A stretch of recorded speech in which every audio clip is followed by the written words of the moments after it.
So Hurricane Helene was not scheduled to hit where we live in Florida, but we knew we would get some pretty good winds and maybe a little bit of storm surge.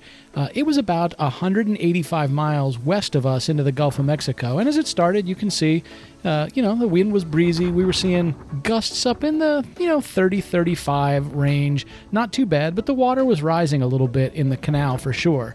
And you can sort of see here, it's starting to go up over the docks, but this is Thursday midday. Matter of fact, Chastity went down on the dock. Don't worry, I had the power off on the dock box, but she went out and was standing on our dock. So you can sort of see the depth already there, and it's not quite to the seawall yet.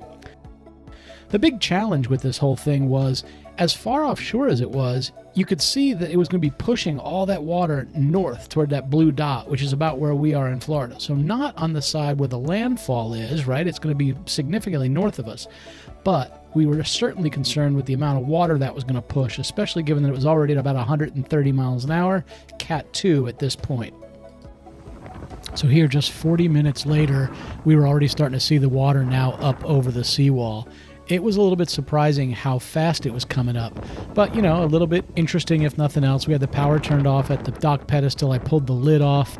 I sadly have that small power box for my underwater lights. Knew that was going to get wet. Didn't really know what else to do there, so pulled the cables up and just tie wrapped them to the top there, so they would sort of sit in that spot. You can see one of our hooks out there for the boat. Again, 6:05, still coming up, winds picking up a little bit. You're starting to see the neighbor's boat across the canal where it is. Here's where we got into some trouble. I pulled up the tide chart, and as you can see, we are still going down in tide, and we are going to go up for the remainder of the night.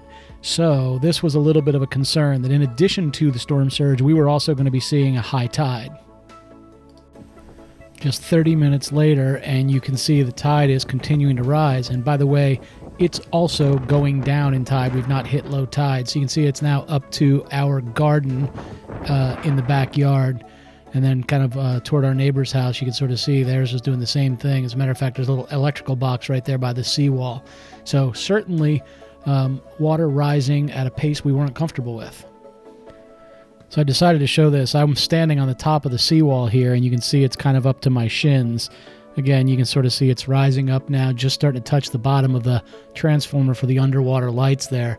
But all the way down the canal, sort of same thing. What's interesting is across the canal, the seawalls are a little lower, so it's up in the grass a little further on their side.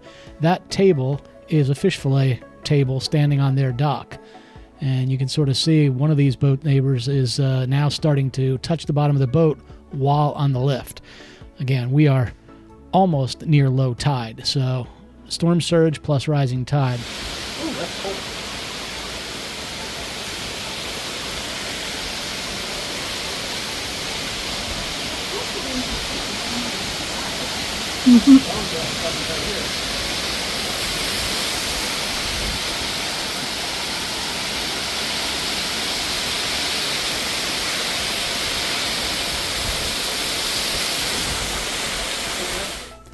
So it's now 7:15, again, just 45 minutes later, and you can see that the water is almost to the top of the crest of our height of our yard.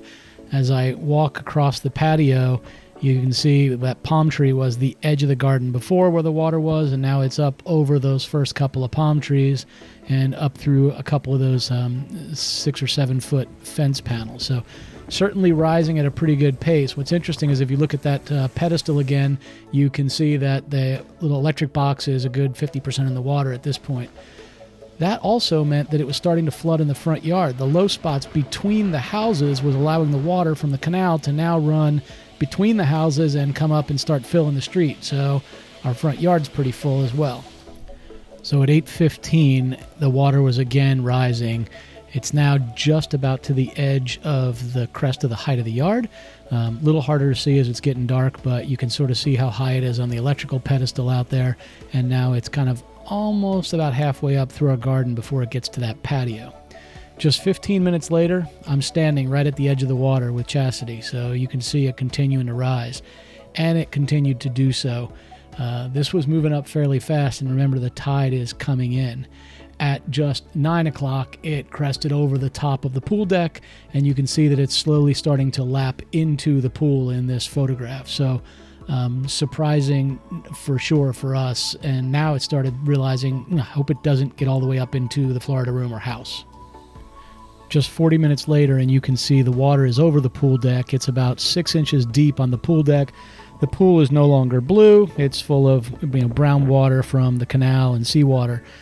But if you look at these boats across the way, you'll notice that the bottom of their hulls are all sitting in the water, despite the fact them being attached on the lifts. I even tried to turn on the pool light so you can see just how brownish that is. And it is lapping right up against the back of our house behind these grills as well. At about 10:10, we opened up the back garage door and noticed the water between the houses was also filling up, and it was only an inch or two from the garage on this side. At about 1 in the morning, Deb noticed the water was now starting to get right about up to the garage, so she waded out to her truck to bring it to the very top of the driveway. 30 minutes or so later, we started to notice it was rising up a little bit on the garage door, so Deb went and checked, and sure enough, this is the steps in the garage. It was definitely up there. There was a couple inches of water across the entire garage floor from the front doors all the way to that back door that was open. So we knew we were going to have a mess in the morning. There you can see it on that mop bucket right there. About 3 a.m., the water started receding and receded fairly quick. By 7:30, 8 o'clock in the morning, it was down below the canal crest at that point. The next morning, I decided to take a little drive around, and this is interesting. As you go over this canal bridge, you can see just how high the water was over those canals and brought that debris up to the top. And what was interesting is people's cars got flooded in the road. They just died where they were, and people left them. You can see this one here. Up ahead, those cars in the distance, there were 4 cars all piled up, leaning up against a telephone pole. I think they floated there. And then this reminded me of something out of like MASH, right? We actually had National Guard flying around, I guess just to keep an eye on things and see how people were. And in downtown Punta Gorda, it was bad. If you can see on that bumper of that car was the high water line. And if you look here along those shrubs, you can see the water line on the front side of that house right downtown. And a lot of downtown was still flooded. And you can see in this road, it's only maybe 4 or 5 inches across the street. But nonetheless, that's 4 or 5 inches, and that's after everything is down low. And you can see how high it was. These floating trash cans in here, cars with their doors open and everything else to dry out. So I drove over the bridge to the north side of the harbor. This is the direction the wind was blowing toward, and you can see just how high the water is. These aren't small boats. That's like a 36-foot sailboat. This is about a 35-foot cabin cruiser. And to see these boats push this far up onto land where they were unencumbered with their keel. This boat's up against 2 different telephone poles. I think it's what kept it from floating further inland because it's got a fairly shallow draft. Driving through, I saw a dock sitting here, and you can see the water pushed all the way up here. This house was all boarded up, but look at the debris floating in that yard. And then something caught my attention. I decided to back up right here, and you can see a boat that floated all the way to the back of that house. So this water was tall enough that that boat was able to float all the way through here. Just gives you an idea on the depth of the water. Now, granted, this is right along the water. Across on the right side of this street is the waterfront. And all those piers you see there and up here, there's a Hobie Cat and some more pieces of pier there. I believe that's all part of a fishing dock that's just about a block up on the right-hand side. But just another house. Look at the water line on this house at how tall that is. So there it is, 2-3 feet deep in that house. So if you want to get a sense for the strength of the water and wind blowing in this direction, here is, bowling ball size or larger chunks of rock that were blown from the shoreline up there. Heck, even one of those concrete curb stops is, a good car length in from the edge of that parking lot. So it's amazing. And as I was driving behind Sunseekers, the water's to the right here, here's a car that floated all the way over up against the wall right here. I'm assuming it was parked behind Sunseekers. In the end, we were really lucky. At the end of the day, we had no damage to the house, short of the water in the garage.